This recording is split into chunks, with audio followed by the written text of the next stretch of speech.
Avant le XVe siècle, les Algonquins et les Iroquois vivaient dans la région qui est actuellement le Québec.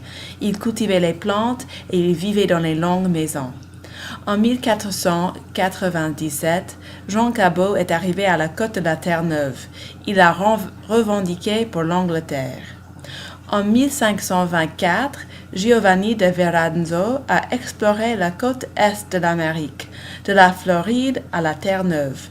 Il était italien, mais il travaillait pour la monarchie française. Le 24 juillet 1534, Jacques Cartier est arrivé à la péninsule de Gaspé. Il y a planté une croix et a revendiqué la région pour la France. Pendant tout le XVIe siècle, les explorateurs français fondaient régulièrement les implantations. Ils créaient peu à peu la Nouvelle-France. Le 3 juillet 1608, Samuel de Champlain a fondé la ville de Québec. Il était soutenu par le roi Henri IV de France. L'Église catholique avait beaucoup d'influence en Nouvelle-France. Le cardinal Richelieu, le premier ministre du roi Louis XIII, était un évêque catholique et un homme politique puissant. Sous son influence, Louis XIII a interdit la colonisation aux personnes non catholiques. En 1629, les frères David, Louis et Thomas Kirke ont attaqué et ont conquis le Québec. Ils l'ont revendiqué pour l'Écosse. 3 ans plus tard, on a redonné les concessions québécoises aux Français. Pendant longtemps, les Français et les Anglais disputaient fréquemment les frontières de leurs colonies. Les Anglais voulaient avoir plus de contact avec les marchands de peau animale.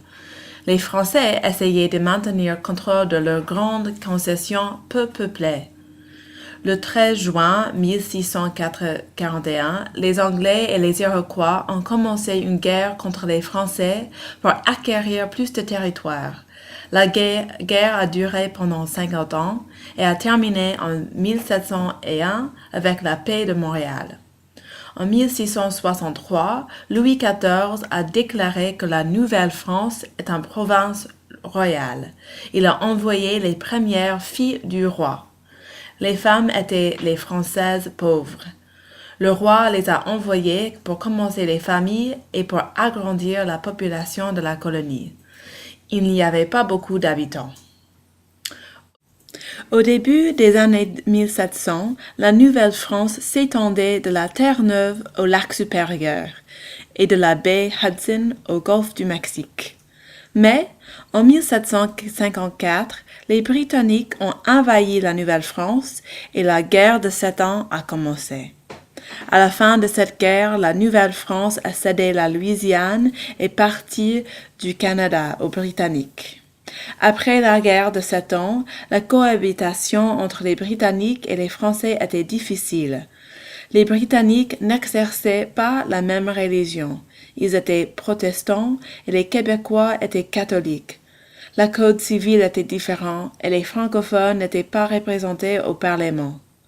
En 1781, on a divisé le pays en 2, le Haut-Canada et le Bas-Canada. Pendant longtemps, les hommes politiques au Québec demandaient la reconquête du Canada par la France. Il y avait de temps en temps les rumeurs que les flottes militaires françaises venaient au Québec. Quelques personnages ont même encouragé la violence contre le gouvernement colonial. En 1879, 3 étudiants à l'université de McGill ont créé le jeu de hockey sur glace. En 1910, la province d'Ontario a limité l'éducation en français aux premières 2 années de l'école. En 1916, la province de Manitoba a interdit l'éducation en français. Le Canada devenait de plus en plus anglophone. Lionel Groulx critiquait le visage anglophone du pays. En 1939, le Québec a adopté le refrain « Je me souviens ». En 1960, on a fondé le Rassemblement pour l'indépendance nationale. Beaucoup de Québécois voulaient séparer du Canada et devenir leur propre pays. Pendant 20 ans, les activistes militants luttaient pour leur souveraineté. Ils ont même utilisé les bombes et autres méthodes violentes. En 1995, le gouvernement a posé un référendum pour décider si le Québec devait se séparer du Canada. Il n'a pas passé, mais il était très proche.